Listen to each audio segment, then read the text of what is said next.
मैं आपसे एक सवाल पूछना चाहता हूं। मध्य प्रदेश में एक शख्स जो है वो प्रधानमंत्री नरेंद्र मोदी और गृह मंत्री अमित शाह की मिमिक्री करता है, उनकी नकल करता है और पुलिस उन्हें गिरफ्तार कर लेती है। मगर ऊना की धर्म संसद में और उत्तरांचल में हो रही जो धर्म संसद में, उनमें खुलेआम देश के खिलाफ, पुलिस के खिलाफ, लोगों के खिलाफ जंग छेड़ने की बात हो रही है, उस पर कोई कार्रवाई नहीं है। आपके सामने खबर देखिए दोस्तों। मध्य प्रदेश प्रधानमंत्री और गृह मंत्री अमित शाह की मिमिक्री कर रहा था युवक वीडियो वायरल होने पर गिरफ्तार। जबलपुर के अंदर दोस्तों एक युवक अपने दोस्तों के बीच, ऐसा नहीं किसी मंच पर, अपने दोस्तों के बीच में वो बैठा हुआ था और उसने प्रधानमंत्री नरेंद्र मोदी और गृह मंत्री अमित शाह की मिमिक्री की। मैं नहीं जानता उसने मिमिक्री में क्या कहा, मगर वो अपने दोस्तों के बीच मिमिक्री कर रहा था। उसे पुलिस ने गिरफ्तार कर लिया क्योंकि जैसे ही उसने मिमिक्री की उसका वो वीडियो वायरल हो गया। वीडियो वायरल हुआ, वो पुलिस के पास पहुंचा और पुलिस ने उसकी गिरफ्तारी कर ली। चलिए, मैं नहीं जानता हूं कि उसने ऐसा क्या अशोभनीय और अश्लील कहा, मगर मिमिक्री करने पर उसकी गिरफ्तारी कर ली गई। अब मैं आपको एक और मिसाल देता हूं दोस्तों। आपकी स्क्रीन पर यह है श्याम रंगीला। श्याम रंगीला वो शख्स है दोस्तों जो प्रधानमंत्री की बेहतरीन मिमिक्री करता है और उसने कई बार ऐसे शो किए। मैं चाहूंगा आप उसकी एक छोटी सी झलक देखें। साथियों, आपके मन में ये सवाल जरूर आता होगा कि तेल के दामों में इतनी बढ़ोतरी कैसे हो रही है। आपका सवाल बिल्कुल जायज है।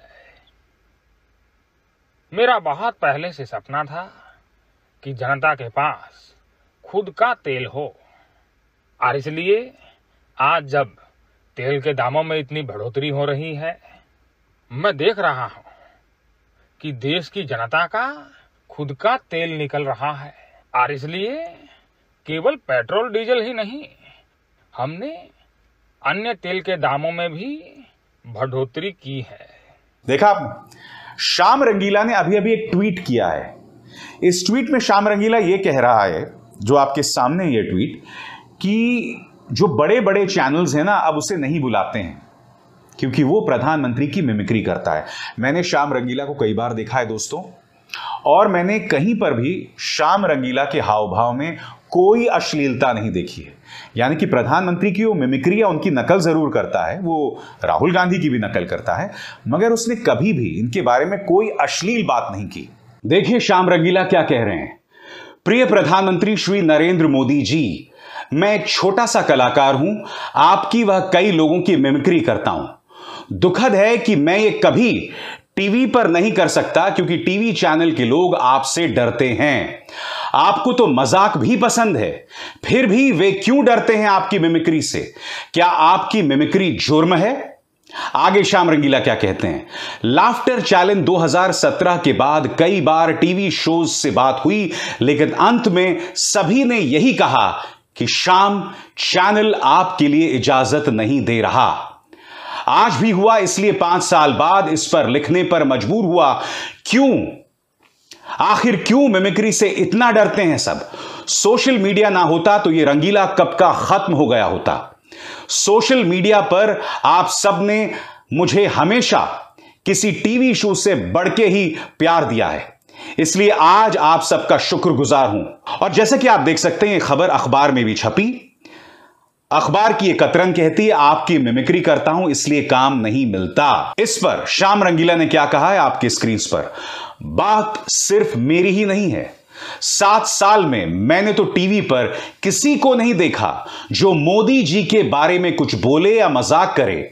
अगर प्रधानमंत्री की मजाक या नकल करना अच्छी बात नहीं होती तो फिर 7 साल पहले यह सब आम बात क्यों थी? अब किसी भी चैनल पर इतना डर क्यों लगता है? Thanks for all. Shyam Rangeela की बात में दम है।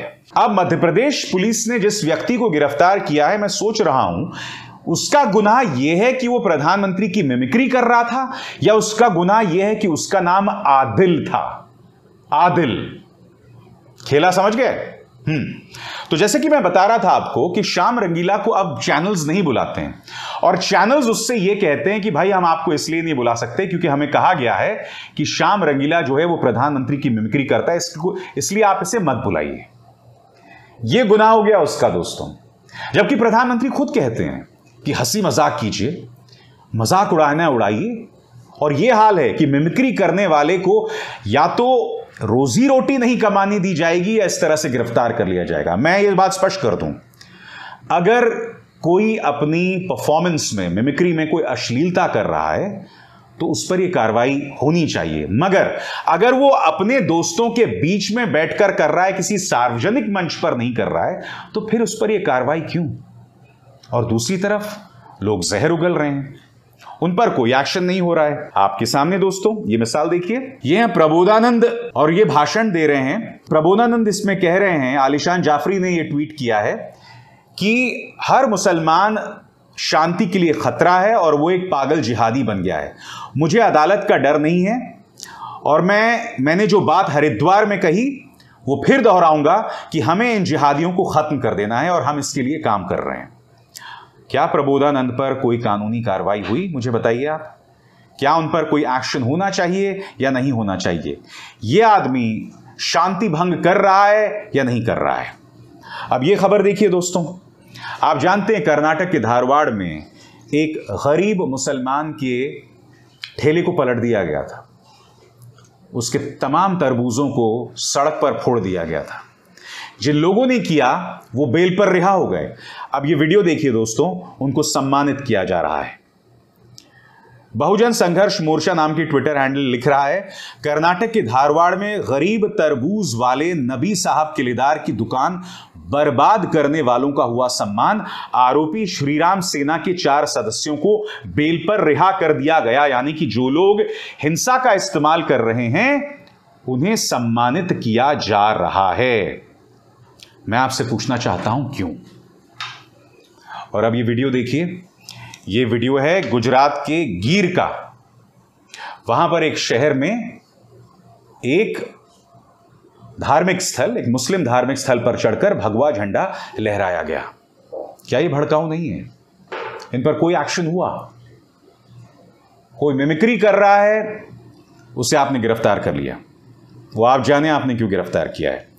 श्याम रंगीला जो मिमिक्री करता है उसे आप रोजी रोटी नहीं कमाने देंगे।